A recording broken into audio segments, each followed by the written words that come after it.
Hello, ladies and gentlemen, and welcome to Talking Shop, a conversation with educational leaders. My name is Mike Randolph, and I'm the proud principal of Leesburg High School, and I'm joined by my co-host, Martin Aftuck, the proud principal of Middleburg High School. What's up, Martin? What's going on, Mike? How we doing this morning? Doing really well, getting my EA college football fix in this morning with that release. All right, what's your team? So right now I'm doing Road to Glory. I'm a Terp naturally, but I might have chose Michigan just to get my feet wet. So, I want to Oh, say. so you jump right to the national champions. Okay, we see how it goes. You know what? I just want to get my feet wet, right? Different handles, PS5 versus Xbox. It's a different thing. So, It's a rough life you got down there in Leesburg. Doing well. Oh, listen, it's a Friday, so we've been waiting for this off day here. Well, I'm excited about today for sure, man. This guy, someone I've had a chance of working with one-on-one, so we're super pumped about having Jay Stilianou on. Absolutely. Yeah, today we are joined by an inspirational leader, coach, and mentor, Mr. Jay Stilianou, the District Athletic Director for Clay County Schools. How's your summer going so far, Jay? Awesome, man.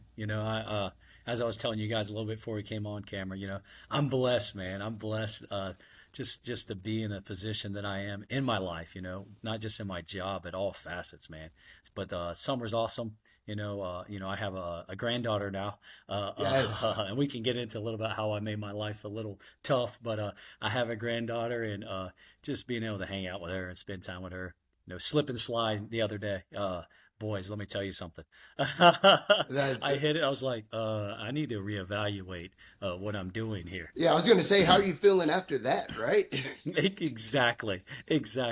That's that reality check, The mind tells you can do these things, but the body's just not working like the mind, guys. Relate to that. So Yes, tell us sir. kind of how, let's start with where you're at now. You're the county athletic director. Give us an idea of your journey, the educational journey where you're in this seat that you're at now. Oh man. Well, look, like I talked about, I just said I had a granddaughter, right? So, in order to put a whole perspective on it, I would have to tell you, I really started out making this life, this thing we call life hard. I had my daughter when I was a senior in high school, so I didn't go into education. I was trying to keep the lights on. I was trying to pay the rent. So, I was lumping trucks and it probably don't mean nothing to you, but that's a tough job. And, when I'm out there in the hole, some things were taking place and I realized, man, I gotta make a change. And so, when I did that, I had two individuals in my life, my coaches who were so instrumental, and even when I was in that tough time and in the darkest times of my life, they were always there and believing in me. And they had such an impact on my life and helped me get out of that, right? So it was like an aha moment out there. And I was like, man, I want to do this. Like they gave me a chance to be successful. So if I can do this to one individual, because I knew what an impact it had on me, that's what I want to do. So I started my journey. And Coach Teeter would always call me. And those two coaches were Robbie Thompson and Jimmy Teeter, and he would always call me and just check on me. And he's like, you're always welcome. And so I actually started volunteering coaching. That's how I started this journey, in the spring of '99. And as I was doing that, I was continuing to, then I moved to serving and going to school. And I started at Clay High School as a PE teacher and a health educator. And then I had the opportunity to be the athletic director there, serve at my alma mater. And that was awesome. And then this guy named Martin Aftuck, a fellow athletic director, got a principal job. And this guy, when I became an AD, always helped me. Like when I called or I sent an email, he responded. And that means something to me, right? That I'm an extremely loyal person. So he says, hey, why don't you come over and I back up for a second. I got my master's, right? And it's just hanging out. And my wife's like, what are you going to do with this? And I'm like, I live the greatest life ever. I don't want to do anything different, right? And so Aftuck's like, hey, man, come over to the Middleburg High School, man. I got the job. And what you'll do is just basically do an internship. You'll be a ninth grade admin here. And you can kind of help with a few roles for the AD. And, honestly, initially I was like, nah, I'm good, and he was persistent. I will tell you that. And so I end up at Middleburg High School. I transitioned, and I was the ninth grade admin. and AD. Now, that's how it's supposed to happen. It Well, was you know, always me. COVID kind of changed a couple things when you had. It's exactly right. And but you know what? That's what we do, though, right? Yep. You know what I mean? Yes. Just problem solve. Next thing up. It don't matter. Let's just keep moving forward. So, over at Middleburg High School, I filled the role as ninth grade admin, and Martin Aftuck did an unbelievable job of allowing me to fill that role completely. Like I was the night, like when it came to assemblies, when it came to manifestations, discipline hearings, like all these things, he allowed me to be a part of those things. I walked with him during classroom walks as I was fulfilling my role as athletic director and trying to change the culture at and the landscape at Middleburg High School. And so from there, I went to Keystone as an assistant principal. Lori Burke, another amazing leader. Probably some of you probably want on the podcast. Absolutely. I'm She's on the sure. list. Yeah. Yes. Unbelievable leader. I go in as assistant principal. I would say I probably got hired late in the game a little bit. Actually after seeing Randolph, seeing you speak in Colorado. Yes, That's kind that's of what right. it happened, Uh-huh. right? So I come in and she just gave me the reins. Like, here's your duty. Here's the expectations. Here's the standards. And she had all the faith in me, and just coached me along the way. And it was awesome, man. It was an unbelievable experience out there. And then, John Scromolo, the county athletic director before me, amazing, another amazing leader. Moved on. He went and filled another role and doing some things in his life, and that opened this job up. And then here I am today. 1 year into this job. That's That's a about this quick time last year, right? Yes. That's exactly right. Yeah, I'm looking. So I look and seeing when I was sending out my AD playbook and the emails, and and setting up our PLC, which will take place on Monday. I'm looking back at my notes from last year, and you're exactly right. Like right now, So there's nothing like jumping in the fire. So, we often talk about how the best coaches are the best teachers and the best teachers make the best coaches. And you just brought up something very important with PLCs and your athletic director playbook as well. Talk about how you use PLCs to really strengthen the athletic directors in your district. Yeah, that's a great question. And Mike, I'll just have to freeze for 1 second and explain this to you. I'll be honest with you. With PLCs, it was just a check in the box. When I was coming up through, it was just like, man, here's another thing we have to do. I didn't truly understand how a PLC worked and how significant it was, right? I didn't get it. It was just like, it's another thing we have to do, right? The district, the county, whoever's pushing this thing down. And I went to Middleburg. And Middleburg with Josh in it for us on the athletic directors, and hopefully it trickles down to the coaches. So what I do for my athletic directors playbook, I'll start with that. That's really almost like a communication tool and like a checklist, of pushing things out. Hey, this is due, or hey, think about this, when we start this season, or what, this is information from the FHSAA, or this is new information from the district, or, whatever it may be. That it's really almost a communication. So pushing that out there, or celebrations, such and such won a state title, or the golf tournament's coming up, or make sure you get your volunteers, right? So that's an unbelievable tool that we do every week. Now, as far as the PLC is concerned, it's a PLC, and then obviously you guys are educators. We all speak in the same language. It's a huge tool for professional development, right? So part of this PLC, like for example, on the 22nd, I'm looking at that. It's going to be very similar, probably.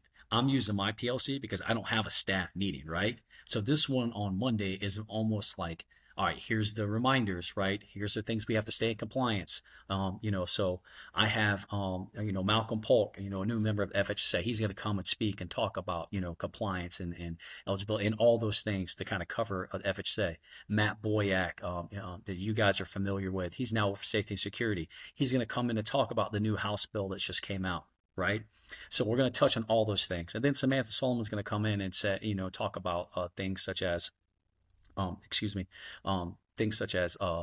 this is how you have to get your coaches paid. Make sure you're getting these things on time. Does anybody have any questions about non-teaching coaches? Right. And then from there on the 22nd, we'll kind of get into that more professional development piece, right? What our expectations are. Some of the things, that we've even talked about in the past is, media day, how to create a graphics team. Like this doesn't have to be, what I learned is this doesn't have to be something crazy. What is it that's going to help you? What's going to help benefit and make my job easier? And I'm constantly asking them to share that. So I'll push out an agenda. So I'll have my things that I want to cover, and then I'll push an agenda out and have them put stuff on the agenda. And I'm constantly telling them, this is for you. This is not for me. This is not for me. So when we come together, now we have all the ADs in one room. Every county athletic director is in one room. And Randolph, you may be experiencing a problem with, keeping the gates locked. I don't know, buses, bus hive. And guess what? Chuck Dickinson at Keystone, he's already experienced that and he has an answer. Wow. And so that's why we want to put those things on that agenda. Because again, it's that community, right? We're trying to learn from each other. Don't reinvent the wheel. Our job is already hard enough. That's a kind of a basic synopsis of it a little bit, and without getting too far in the weeds. And then obviously, the professional development piece of, how our expectations and our standards from the county, or, how we want to treat our coaches, how we want to treat our kids. I just pushed out, you guys know this too, with teachers, there's a shortage, Yes. I don't Just know heard if about everybody it, else yeah. in the world knows that. Yes. And guess what? Same thing with coaches. Oh, yeah. And so, Especially in the state of Florida. 100%. And so, when I started out as an athletic director, all my coaches were on staff. I remember my first AD meeting going down, and the gentleman, I want to say he was from Escambia, he was talking about adjunct coaches and these things. And, I'm young at that time. I'm like, what are these adjunct coaches you speak of? I didn't understand that. It's more and more prevalent now. Yeah, right? absolutely. And so, how are we developing our team? So, here's resources. So just creating resources. How are we onboarding new coaches? How are we onboarding athletic directors? I try to have face-to-face meetings and all these things with them. And we're discussing these things at our PLC. That's awesome. Tell That's us, amazing. you talked about adjuncts and you just talk about in Florida with kind of what we're going through, like the cavalry's not coming. It's definitely not coming. So, what's something you would tell a brand new athletic director coming in? How are you gonna balance your time out, find those people? Like, what's kind of a pro tip for a new athletic director? Yeah. So let me talk about a few things. I don't know if I could dive straight into that, answer that question. When I think about an athletic director, obviously there's a huge list. That's what makes me pause for a second. Like, what do we want to pinpoint here? There's so many, right? Yes. ADs, all duties, right? 100%. When you're talking about athletic director, first thing, you better have a work ethic. And I understand it's a hot topic, and I know this may rub people wrong, and I don't mean to say it like that. I just try to make sure the athletic director understands this. You better have a work ethic. And I know that's kind of cliche, but it's long days and late nights. Yes. I'm on call 24/7. But I have to be, guys. I have to be on call. When they call me and they text me, because part of my role is to help and support them, right? So it can never seem like a burden when they call me. Like, it can never be like, hey, this isn't a good time. Christmas Eve, I get called. I know everybody's not like that. I know they're not wired like that, and that's okay. I'm just telling you from my standpoint. I want them to know any single time they call me, anytime they reach out, I'm there. Because at the end of the day, I'm at the district level, and I believe my job is to help and support you, right? So you have to have an unbelievable work ethic. So I think communication is extremely key. And I'm not just talking about what you say, but how you say it. Right. And I'm not just talking about communication. I'm talking about you have to reach back out to those individuals. I don't leave my office while not responding to an email or returning a phone call. And here's one of those tips. I think there's going to be a few here, Mr. Aftuck. And what I mean by that is I tell them all the time, I don't have to have all the answers, guys. I can literally pick the phone up. They just want to know someone heard their call, right? Or 100%. received their email. Hey, Miss Smith, I just want you to know I received your call. I don't know the exact answer to that. I got a pretty good feeling of what it's going to be, but I'm going to reach out to Treasurer Pickett and see exactly where we stand on that. And I'm going to get back to you by X, right? That's all I got to do, right? A lot of times when we're young, we feel like we have to know it all. We don't, right? So that's that communication piece. And then organization. You have to be organized. And I'm not just talking about on a list. I think you have to be able to organize events too, you know? I mean, something as silly as a Friday night football game. Think about all the parts that take place on that before that game ever took place, you know, whether it's setting up my GoFan tickets, you know, beforehand, whether it's making sure I have a PA announcer, whether it's make sure the chain game, the officials, if it's it's an away game, the bus is like, you better be organized. Like you have to be organized. And then you better be able to problem solve, right? So if you can't problem solve, if you can't think on your feet, you're going to be in trouble. Because as you guys know, that's when it happens. That's when it goes sideways, right? The lights go out when you don't want them to. When it's the game of the week and all the power goes out, what are you going to do? Like it's happened, right? But I think we've lived that together. 100%, Often in brother. that situation. And I'm looking at Mr. I'm like, it's all good. Don't worry about it. You know, we'll figure it out. That's so funny because oh man, we did have an incident. The lights are going on, and But I would say Jay was way cooler on it than I was. But man, that's so nerve wracking. it's all good, man. What are you gonna do? Yeah, you just do it the best you can, right? But I would think one of the biggest hits, if I could give athletic directors, and I'm asking them this because I asked them this at our ex interview. Who's your team? And I would, you know what I mean? And I don't mean like your coaches. I had to do this out of necessity, right? When I was the ninth grade admin and the athletic director at Middleburg High School, I had to have a team. I'm not talking about my coaches. So the guy who did you guys' logo, Noah White, he was a student at Middleburg High School. Guess what? He started helping me do graphics, right? And then, so who's helping you with media day? So when I'm doing media day, I need somebody to help me out. I'm bringing in a whole team. I'm getting with the DIT teacher, and these are just people. What I'm looking for is people who work hard, you know, right? Have the right demeanor. I don't need your master. I don't need your bachelor. I don't need that. I need people who are willing to work and love kids and care about people, right? And then, you know, a Becca Triplet, who's an ESC secretary. Hey, you're in charge of tailgates. You know, so all I'm doing is at the end of the day, I'm just coaching these people up, right? I'm coaching them up. And then I'm telling them my expectations and standards. We have a meeting. They're passionate about these things. That's why I've picked them and put them in charge of these things, right? They want to do these things anyways. Then they're going to come back to me on a date, you know, in a few days, and they're just going to catch me up. And through the whole process, they're just coaching me up on what they're doing. And if there's something I see as a problem, whatever, hey, let's try this, or oh, no, that sounds like a great idea. I never even thought about that. I would say that's a huge tip is figure out who your team is. You got to have a team. You know, it's a different athletic directors. You're in charge. Again, you got to make sure the grass is being cut, someone part of your team, but that's not all you're doing anymore. You know, there's so much to it. You're the principal over athletics. 100%. And you do such a great job of developing a staff and empowering them as well, setting clear expectations, but letting them go be great in their own domain. So that's a great pro tip for all athletic directors out there. So I want to shift back to your county athletic director role, and something that I see afar that you guys do is a all county athletic ceremony at the end of the year to really celebrate and recognize all of your sports and all of your athletes across the district. Can you talk about how that came to fruition and how did it go for you in your first year? Yeah. So really this thing started back with Mike Wingate. You guys are familiar with Mr. Wingate, you know? And Still in my phone is Principal Wingate, by the way. That's right. That's Yes. exactly right. You know, so he kind of started this thing, man. And you know, they had this vision of celebrating it and recognizing all the great things that our student athletes and our coaches were doing in the county. Because as you know, in this profession, like ain't a whole lot of pay, right? That's not why you came in this profession.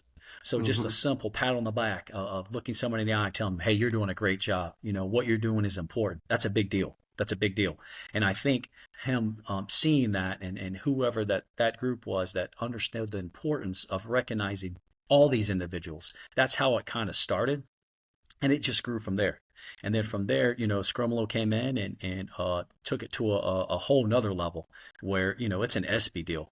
And so last year of working through it, it's a lot of work, man. I'm not going to lie to you. It is a year-long project. There are many people, you know, there are many people involved that make that thing successful. You know, the athletic directors at the schools, they're working so hard to make that thing a success. And then, you know, Lori Woolwine and Aaron Payne and there's just so many individuals, and I'm sure I'm forgetting a bunch, but just just come together and working as one to make it a special night for our athletes. And so what we do, you know, our whole vision, our vision is to provide the best student athlete experience, right? That's our vision. That's what we're striving to do. That's what we want to achieve. And so we feel like in order to provide the best student athlete experience, we need to cap this thing off at the end of the year. So throughout the year, we're recognized as student athletes of the week, student athletes of the month, coaches of the month, and our athletic directors are nominating these individuals. So as the year kind of comes to an end, we kind of have an idea of who's done some special things, right? We feel like in Clay County, we have a bunch of special individuals. We want them to know that. So what we do is we have a committee, and our athletic directors, they nominate these individuals, and our committee sits in, and it's made up of athletic directors, principals, district staff. Like, it's made up of all these individuals that come in, and they select who the male athlete of the year is, the female coach of the year is, the volunteer of the year, the sportsmanship award winner, hero award. We're not just recognizing achievements necessarily on the field. We're recognizing achievements in the community, in the school. At the end of the day, we're trying to make the best student athletes, right? Not just the best athletes. And then the night of, man, it's on, man. It's walkout music, and it's lights, and we got a DJ playing from the time people walk in the door, and mascots and cheerleaders are there, and we got MCs. So if you were around Randolph, you'd be up there, Yes. and it's just, Hey, we might be able to get a him. microphone that I didn't love. So yes. So it's just awesome, man. It really is. It's a special, special night, and we feel like it creates a lot of memories for these individuals, for all our student athletes, and not just our student athletes, really, truthfully, everybody in there. Senator Beam was there this year. Sheriff Cook is always there. Like, the school board is always there. It's an event, and it takes place at the Thrasher Horn. So it's special, man. It really is. It's a special deal, and I'm just glad I have a little part in trying to create those memories for everybody involved. That's really It's cool. awesome. And I can tell you from afar, I've seen that and I've been absolutely jealous of it. We do not have that here in Lake County. We tried to create something like that for our school at the end of the year, and we've done that 2 years in a row, but it is not to the level of what you guys have. So shout out to what you guys are doing to really celebrate your student athletes. And that's a great transition into the next question. With the FHSAA approving name, image, and likeness deals, like why we are able to play college football 25 as of today. So what are your thoughts on NIL deals, and how are you going to lead Clay County forward in this new endeavor? Yeah, and first off, that's a great question, and because it's so new, right? It's like it's here. No one even really knows. No. Matter of fact, I reached out and said, "Hey, when is the FHSAA handbook coming out?" As soon as we get the NIL deal, the language in there, we'll be passing it out to everybody. So which tells me that I still think everybody's trying to kind of figure out how they're going to tread through this, right? So, I guess with the NIL, really, obviously, we want individuals to be recognized for all great things, and if they can achieve success or get something, make any type of profit or money or something like that because of who they are, who am I to tell they can't, right? The thing that scares me a little bit, though, is just we know there's bad individuals in the world, and these are kids. And, as we have to tell our teachers and we have to tell our coaches, even though they're 17 and 18 and they think they're still kids. I look back when I was 18 and the decisions I made when I was 18 years old. And remember, I had a kid. They weren't always the best decisions, so that scares me a little bit. So we just got to sit down and make sure, particularly once we get the true language of this NIL, Yes. sit down and make sure we understand and we're in compliance with that, but making sure we're pushing out all the information that we can to guide not just our kids but their parents. How many times do you have a parent call, like even a signing day? I always call the parent on a signing day, and here's why: because they don't know. They're more nervous than the kid. Yes. And before the time I get off the phone with them, they're just like, "Thank you." So being able push out information on this NIL stuff to kind of give them some guidance, to make sure they're staying in compliance with whatever the ruling that's coming down. Like, it's going to be a big deal. Far as specifics, exactly where that's going to be or what that looks like, unfortunately, we're going to have to wait to see, like, once that come out. But we have to, as you just stated, we're going to have to be up front and leading this thing from the front. We can't be reactive. If we're being reactive, we're going to be in trouble. We're going to get behind. Hey, talk about, we're getting an NIL and everything trickles down. Yep. Talk about the impact that the transfer portal has had on high school athletics. Yeah, so that's a good question. Now, as you know, in Florida, I also was a coach, right? A football coach. So when recruiters would come, Florida was doing the transfer portal, it seemed like, way before it was a transfer portal. Like, it was the wild, wild west. And I just remember, the recruiters coming down, like, man, this thing's crazy. I was like, you have no idea. Like, you have no idea what kids coming and going and doing those things. And so now to see that at that level, it's different, right? It's very different than when we grew up. And I think anytime there's change, it makes us uncomfortable, whether it's good or bad. Who am I to speak on those things and tell someone what they need to do? That's not necessarily what I can do. I can just tell you, in Florida, there's a bunch of individuals moving from school to school. Things I don't like is announcing that, hey, I will be taking my talents to, Green Cove Springs High School or whatever. Like, I see those things.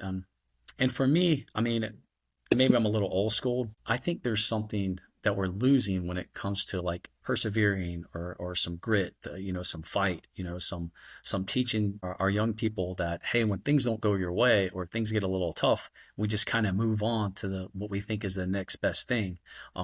And that's not necessarily what I truly believe in. I would like to see, individuals kind of fight through some things a little bit. You may not be getting all the playing time, but you're getting reps or whatever it is. I can't speak specific to an individual situation, but I think that is I don't like. I can tell you, with the state of Florida, it's very interesting because we are in a school choice state.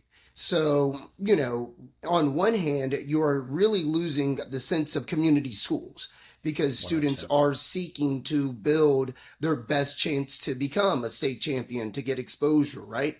On the other hand, you understand from a parent perspective, you understand why students, if you have a student athlete that's, going into their 9th grade year and they're looking at going to a school that's not as successful, and you have a school down the road that might have a better opportunity to give them a college scholarship, you might think that that's a better chance. So I can tell you, I'm going through it as a father of a 8th grader. And again, it's for girls weightlifting. We are, the school that I'm at, that I serve at as principal, we're state champions. The school that my daughter is zoned for, they're not state champions and nowhere around there. So my daughter has been doing all of her training with us at Leesburg. And, in a year, she's going to have to make a decision. Do I leave my community school and go with my dad 40 minutes away for the opportunity to compete for a state champion? For a state championship. So I see it on both ends, but I do see the loss of the community school as a result of it. And it's tricky because these kids, with colleges too, like you got a kid, and Mike, we talked about this before. Like, you got a kid that's got a chance for a Division I scholarship. They get an offer, boy, you better take it. Yes. Because you're not gonna. These college coaches, like, they're looking at, man, they got to produce now with all the money involved in it. So they're going to take on, if they got a proven transfer portal candidate, they're going to take them. It's just crazy that it's we're feeling it, really with our kids on a daily. So it's the impact that it has from the pros all the way down. It's just wild. Yeah. I think both of you touched on a few things in Aftuck. You're spot on. You scholarships and even at Division III, like, it's getting way tougher because they're just bumping down, right? Because they have that proven individual that's been away from home for 2 years, right? So you're right on that. And then, Randolph, I I say that to my athletic directors. For us in Clay County, we're closed. Our high schools are closed based on capacity, so we have it a little better than most. Where it's not just wide open. And I'm very appreciative of that. But I also, to your point, say the same thing.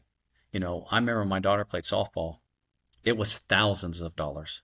Thousands of dollars. We're playing the World Series in South Dakota. We're in Atlanta. We're in Chattanooga. When a parent is investing in their kid as much as they're investing, and then they come to a program where the coach doesn't look like he's organized, or she doesn't look like she's organized or cares, like, you're right, to your point, that again, that's your most prized possession. That's your kid. They may be looking for other places to take their kid, and we talk about that 100%, both sides of it. We 100%. We talk about what we feel are maybe some negatives, but we also talk about on the other side of maybe why, right? Not just what's happening. Obviously, the transfer, that's what's happening. Why is this happening? Why is this happening? What can we do to make it better? But again, I love what you're doing and really educating your coaches and really giving them a playbook on how to create an atmosphere where the best student athletes want to stay at their community schools, right? So you're really taking that on ahead of time. And again, kudos to you for taking that challenge on and for providing that guidance and that structure for your county athletic directors. And you're right, Randolph. So, recruiting, like all those things, obviously we're not doing those things. I'm gonna tell you that right now. We're not gonna do those things, but we should be attracting kids, and the kids that we should be attracting are our own kids. And what do I mean by that? Look at your stadium. That's my pet peeve. If I come to your place and your stadium's not pressure washed, that's just some elbow grease. That's just a little want to. There's tons of churches that want community projects. Those are easy things to do. Do you have a media day? Do you have a graphics team? Are you doing Meet the Broncos? Do you have an ALC? Are you doing a trunk or treat with your ALC? Is your whole ALC showing up to the golf match? I mean, who does that? That's what our kids do. Are you providing them these opportunities to be servant leaders in our community? Right? Are you doing, when you're doing those things, people want to be a part of that. I mean, I'm not trying to be ugly, but how it was when we came in, and now you look and see where, Middleburg High School specifically is. Like, it's a destination for Middleburg students, right? 100%. Which is why you were able to keep one of the best running backs that you guys had in years, right? Kept him at Middleburg, who's now at the University of Utah. Correct. You talking about Michael? Michael's a unique situation. There's a little more stuff there, but that's one of those things where Mike wasn't doing. Let's put it this way: we got Mike an atmosphere where he was supported, and God bless him, man. He's one of my favorite kids. He called me a couple weeks ago. He's doing well. He's got, speaking of NIL, he's got a little NIL deal in place, so he's asking on some advice on buying a car, but like. Man, that kid, just a fun kid, thrived in an atmosphere. But again, you created that atmosphere. And I can tell you, as someone who was there in the past, he would have looked to have gone to Fleming Island, to a Clay High School, somewhere else that had a much better atmosphere. And being out, this is where I'm from, right? I love Clay County. This is where this is everything to me. You know what I mean? For me to be able to go out in the community, have those connections and speak to individuals truthfully, because they know, I just want to know. I want to know the truth. Like, why are you taking such and such to X school? Why are you taking your cousin to Y school? Or why is your nephew going to, when they're zoned for here? Okay. And you can't take that, you can't take that personal. Now you have to reflect. All right, what are we doing? What are we doing? They're right. These are the things that are happening. So why would they bring their kid here, to your point? And so we got to make these changes. Like, these are the things we have to do So if I'm a principal that's losing kids to another school, I will tell you what we did, Jay and I did, was we sat there for 2 days with a list of every single kid that was zoned for Middleburg High School that was supposed to go into qualified for our early college program. Picked up the phone, every single kid. He started at the bottom of the list, I started at the top, and called and just had a conversation. Like, tell me what, here's what we have. You're zoned for Middleburg High. Here's what we have available. Like, you want to talk about making just a simple phone call, changing a perception of a school. And Mike, you live that. We've talked about that a couple episodes. Like, Yeah, Jay, I went down to, I was somewhere in Orlando and having a conversation, and I said, "Oh, Leesburg, my friend Mike is the principal at Leesburg, just took over Leesburg High School," and they looked at me like, "Oh, like that poor guy." But man, in we know that, Philly. 2017, Yep. this was the spot that no one wanted to be. And again, it's not that no one wanted to be here. It's just that our reputation was so poor, and that we had a brand new shiny charter school right there 15 minutes away from us, and they were pumping out all of this positive news, and we just didn't have those elite programs that we were celebrating. So when you said, oh, we called all of our students and talked about our early college program, right? In 2017, if I would have called our students and talked about our AP rate, I would have been talking about an 18% pass rate. Right? So we had to create an atmosphere and create programs by beginning the Cambridge program, by starting our CTE programs, so that we had those pillars, so that we could start making those phone calls and having those students choose us and choose home. And we've seen a large increase as a result. And I know that you guys have as well at Middleburg. And athletics was a guiding point behind, behind. Let's put it this way. Let's kind of go back to a macro level, Jay. Why in 2024 do high school athletics matter? Why does 2024 high school athletics matter? Why now? Like all the club sports we have, all the opportunities kids have to go. Why is high school athletics so important? Yeah, I mean, I can tell you for us, like we're developing leaders, right? We're developing that. The athletics on your school, to me, is your culture, right? It sets the tone. It sets the pace. For me, when we're at a school, like there's no silos. When I came to Middleburg, it's not about athletics. It's not about band. It's not about, no. We are Broncos. So when you heard I said I started making my team, they're all involved. When I do the award show ceremony this year, guess what? The Miss High Schools, Orange Park, Miss Oakleaf, they're out there putting those medallions around those individuals. That's important to me, right? I want to make sure they understand. If the band drumline wants to come and play before, it's not about Clay County athletics and then fine arts. No, that's not how I see things. Like we have to be one group. So to me, athletics set the culture on your whole campus. Like it's the rah-rah. It's how we do things. It sets the standard expectations. It's the face, right? I mean, one of your most visited places on your campus is your high school football field. Your second most visited by outsiders. Your second most visited place is your gym, right? So, I mean, if we know this, what are we doing just from curb appeal, right? And then for me, I'm going to use athletics as nothing more, fellas, than a tool. It's just a tool that football, that golf, that bar for the state championship, right? It's nothing more to me to get those kids to do what I want them to do. And for me, at the end of the day, I want them to be successful, right? Because not just two, a bunch of, but particularly early on, these individuals believed in me, and that's what they did. They used that tool of athletics to say, hey, you don't want to do these things. Hey, you have to stop doing this if you want to be successful. So that's what I use athletics. That's why I think it's so important. How are we developing better young men and women? Are we preparing them for life? That's what we should be doing. Now we just get to use this role, right? We just get to use this platform. That's all it is. We all are competitive. We want to win state titles and district. We all want to do that, but that's not the end all. That's not the end all. When we made our run to the state championship in 13 or whatever it was, like once you got to the game, guess what? That was another game. But all the memories, the bus rides and all the things that took place on the way up there, like that's what they remember. That's what they talk about. Coach, you remember when we were out at practice and that's what they talk about. So I think we have to understand that. And hopefully that's what we're trying to create. And I can tell you in Clay County, that's what I want us to create.